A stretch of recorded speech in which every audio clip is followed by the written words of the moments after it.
Math 11 problem set 29 explanation. So in this problem set, we want to again look at if we have a quadratic equation and we just find the discriminant, what does the discriminant b squared minus 4ac tell us about it? We've already looked at that if that number is positive, we get real solutions. If it's a perfect square, we'll also know that they're rational. If it's not a perfect square, they're going to be irrational, meaning they're going to have a square root in them somewhere. If it's 0, we will get one rational 0. It's going to actually be repeated twice. And if it's negative, we get two imaginary solutions. So without actually finding the solutions, we can tell what kind there are. So I'm just going to find the discriminant b squared minus 4ac. B is now 4, so that's 4 squared minus 4 times a, which is 6, and c, which is a minus 2.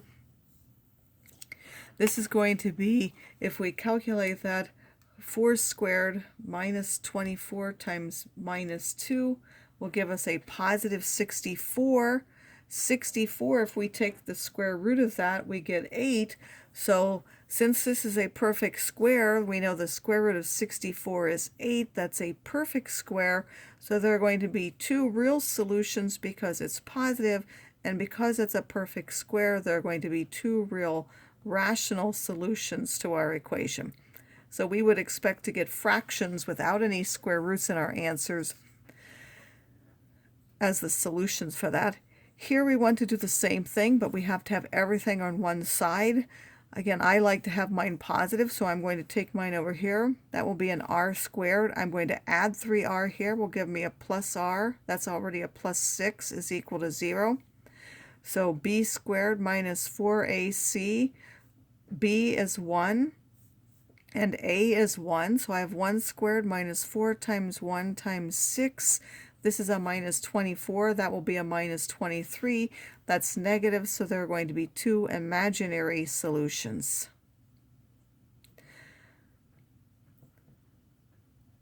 We also want to be able to look at a quadratic inequality. So first we graphed equations.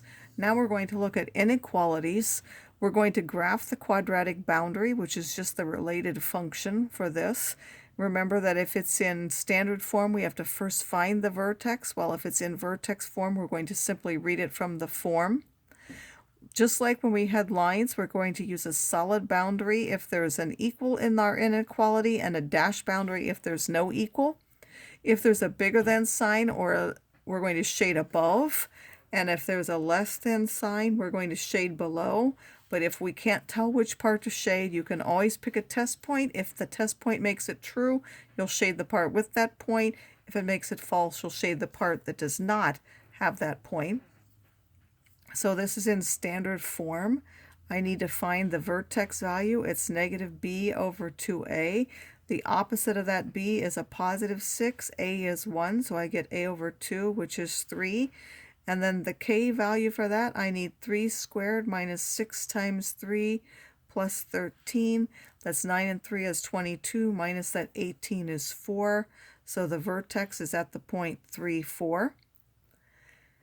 And then a is a positive 1, so I'm going to move over 1 and up 1.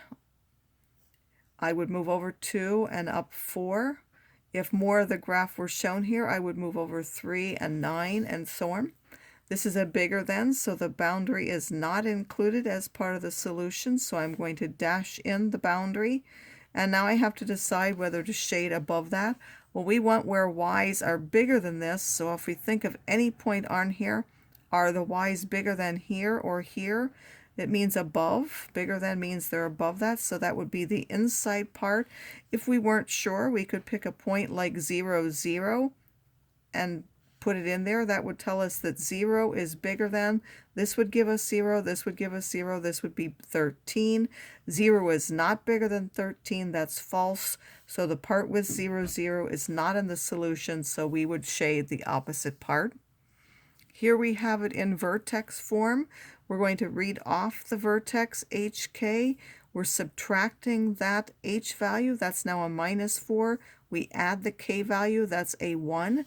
So that is our vertex. We have minus 4, 1.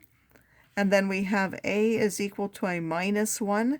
So we're going to go over 1 but down 1 now. and over 2, but down 4, and over 2 and down 4. This has an equal sign, so now we're going to use a solid border for our inequality, and we need to decide where to shade. It says y is less than that, so now y would be less than this. If I take this point, this is at 1, all of these have y's less than that. That would now be this part here. Again, if you weren't sure, you can put 0, 0 in there as a test point. 0, 0, you would get 0 on this side is less than or equal to a minus 4 squared plus 1. That will now be 0 is less than, this is now outside of that because it's outside of the squaring. So 4 squared is 16, minus 16 plus 1 is minus 15. This is false. So again, in this case, we do not want to include the 0, 0. So we would include this part here.